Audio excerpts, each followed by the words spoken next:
गांव हमेशा से ही रहस्यों से भरे होते हैं। घने जंगल, सुनसान रास्ते और पुराने मकान जो समय के साथ खंडहर बन जाते हैं।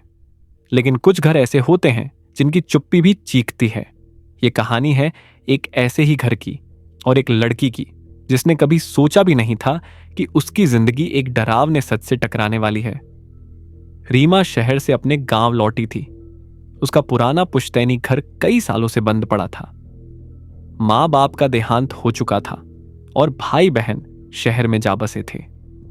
गांव के लोग कहते थे कि उस घर में आधी रात को अजीब दस्तकें सुनाई देती हैं, पर रीमा इन बातों पर विश्वास नहीं करती थी। घर में कदम रखते ही उसे सीलन और बासी हवा की गंध आई। लकड़ी की पुरानी खिड़कियां चरमराई, जैसे बरसों से किसी का इंतजार कर रही हों। रीमा ने सोचा, कुछ दिनों में सब ठीक कर दूंगी। पहली ही रात जब घड़ी ने 12 बजाए तो दरवाजे पर थक थक की हल्की आवाज गूंजी। रीमा चौंक गई। उसने दरवाजा खोला, बाहर कोई नहीं था। सोचा कि हवा रही होगी, लेकिन अगली रात आवाज और तेज हुई। इस बार उसने साफ सुना 3 दस्तकें और फिर सन्नाटा। गांव की औरतें अगले दिन बोली, उस घर से दूर रहो बेटी, वहां किसी की आत्मा भटकती है।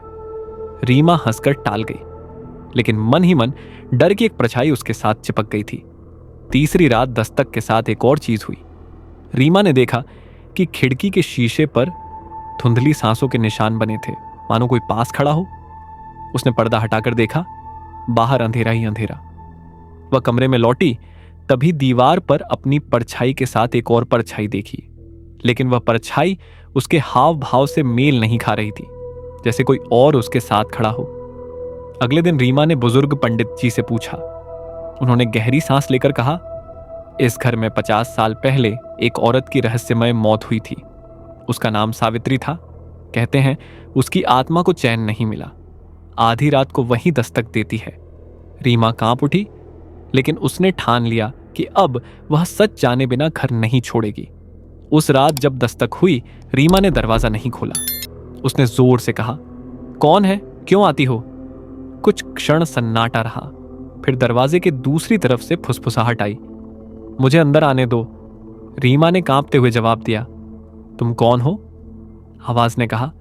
मैं वही हूं जिसे इस घर में दफन किया गया था। अगली सुबह रीमा ने घर के आंगन की मिट्टी खोदी। वहां से एक टूटी हुई चूड़ी और खून से सना कपड़ा निकला। उसकी रीढ़ में सिहरन दौड़ गई। गांव के लोग भी डर गए और बोले, यह घर शापित है। लेकिन रीमा अब पीछे हटने को तैयार नहीं थी।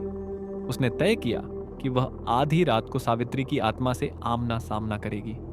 रात का 12 बजा। दरवाजे पर दस्तक हुई। रीमा ने दरवाजा खोल दिया। बाहर कोई नहीं था, पर हवा ठंडी और भारी हो गई। अचानक उसके पीछे से किसी औरत की चीख सुनाई दी। वो पलटी।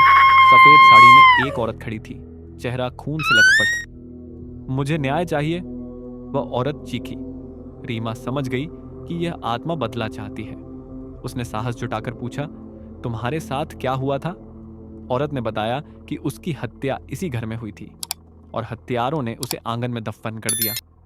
उसकी आत्मा न्याय की तलाश में भटक रही है। रीमा ने गांव वालों को सब सच बताया। पंडित जी ने पूजा करवाई और सावित्री की अस्थियों को विधिपूर्वक गंगा में प्रवाहित किया। उस रात दस्तक पहली बार नहीं हुई।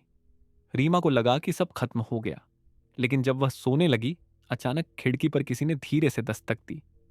इस बार फुसफुसाहट और भी ठंडी थी। धन्यवाद, अब मेरी जगह तुम्हारी है। अगली सुबह गांव वाले देख रहे थे कि रीमा घर के आंगन में अकेली खड़ी है।